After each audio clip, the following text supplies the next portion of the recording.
BJP কেন্দ্রীয় সরকার ঢিলে ঝুলে বাঙালিদের তাড়াতে চায়, এই অপমান রুখবই। মুখ্যমন্ত্রীর হুঙ্কার, বাংলায় গর্জন আনতেই হবে।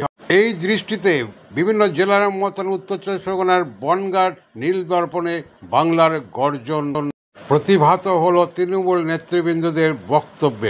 গর্জন হুঙ্কার সবই চলল। উল্লেখযোগ্যদের মধ্যে উপস্থিত ছিলেন বনগাঁ সাংগঠনিক যুব তৃণমূল কংগ্রেসের সভাপতি পাপাই রাহা থেকে শুরু করে বনগাঁ ছাত্র পরিষদের সহসভাপতি প্রসঞ্জয় ব্যানার্জি ও জিল্লুর রহমান। এই পথসভার বাংলার গর্জনের প্রধান উদ্যোক্তা IWM মানে ইন্ডিয়া ওয়ান্ট মমতা ব্যানার্জি, এই ব্যানারেই সংগঠিত হয় পথসভা, যা বাংলার গর্জন। বাস্তবে কি গর্জন শোনা গেল বক্তাদের মুখে। জেলা পরিষদের সকল সদস্যগণ উপস্থিত ছিলেন এই পথসভায়। আপনারা দেখছেন ENC নিউজ বাংলা থেকে, আমি ডাক্তার সঞ্জয় সেন আপনাদের সামনে। ভাষা রাষ্ট্রীয় ভাষার স্বীকৃতি পেয়েছে, যার মধ্যে আসামিজ, বাঙালি, নেপালি এরকম অনেক ভাষা আছে। এর মধ্যে অন্যতম বাংলা ভাষা।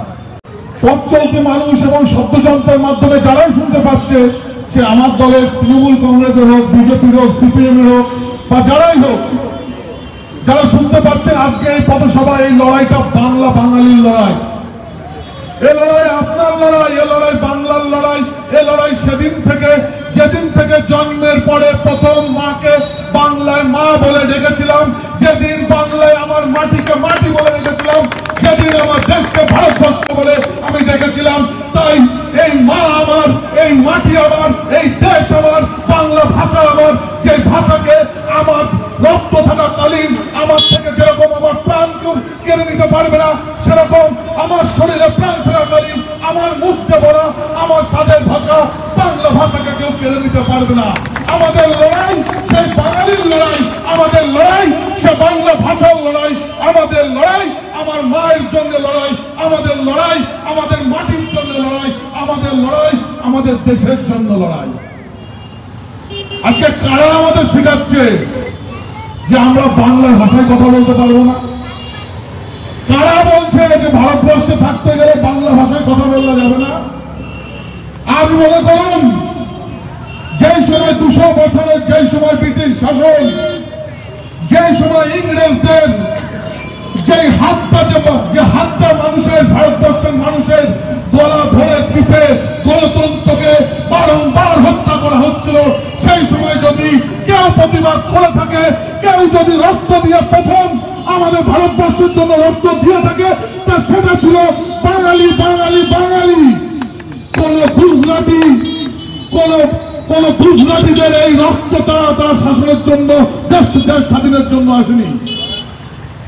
আজকে যেসব মির্জাফরেরা আজকে নিজেদের স্বার্থ সিদ্ধির জন্য আমাদের বাংলাকে, আমাদের ভাষাকে, আমাদের বাঙালির অলংকারকে, আমাদের বাংলার যে ইতিহাস থেকে বাঙালির যে সাহসিকতাকে, বাঙালির বিপ্লবকে যারা কেড়ে নিতে চাচ্ছে, ইতিহাসে কোনোদিন মির্জাফরও ক্ষমা পায়নি।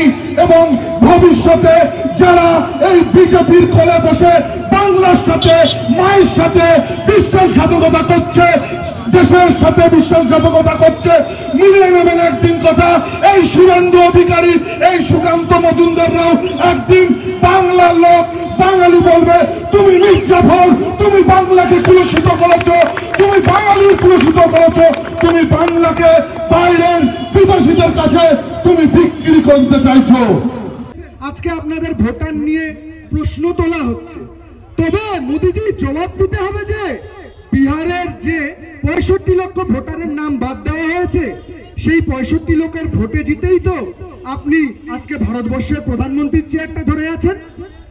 আপনার লজ্জা লাগে না যে বাংলা ভাষা, আপনারা কেউ আন্দামানে গেছেন কিনা জানি না, আন্দামান সেলুলার জেলে যদি যান, সেইখানে বন্দি তালিকা আছে, স্বাধীনতার সংগ্রামের বন্দি তালিকায়, যেখানে কার অবদান কত রাজ্য ভিত্তিক পরিসংখ্যান আছে।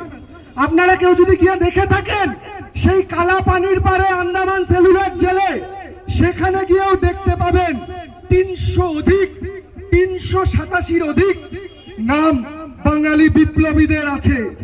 আমাদের মনে রাখতে হবে এই বাংলা নেতাজি সুভাষচন্দ্রের ভূমি, এই বাংলা বিবেকানন্দের ভূমি। আজকে আমাদের মনে রাখার দিন যে ভারতবর্ষের প্রথম নোবেল পুরস্কার এনে দিয়েছিল একজন বাঙালি, রবীন্দ্রনাথ ঠাকুর তার নাম। আজকে আমাদের ন্যাশনাল অ্যান্থেম জনগণ মন অধি, সেটা আমাদের কবিগুরু রবীন্দ্রনাথ ঠাকুরের রচনা। আমাদের জাতীয় সঙ্গীত বন্দে মাতরম, সুজলাং সুফলাং শস্য শ্যামলাং মাতরম, এই গানটিও লিখেছে আমাদের বাঙালি বঙ্কিমচন্দ্র চট্টোপাধ্যায়। আজকে বাংলাকে অপমান করার আগে মনে রাখতে হবে দেশের সংহতির অপমান করা হচ্ছে।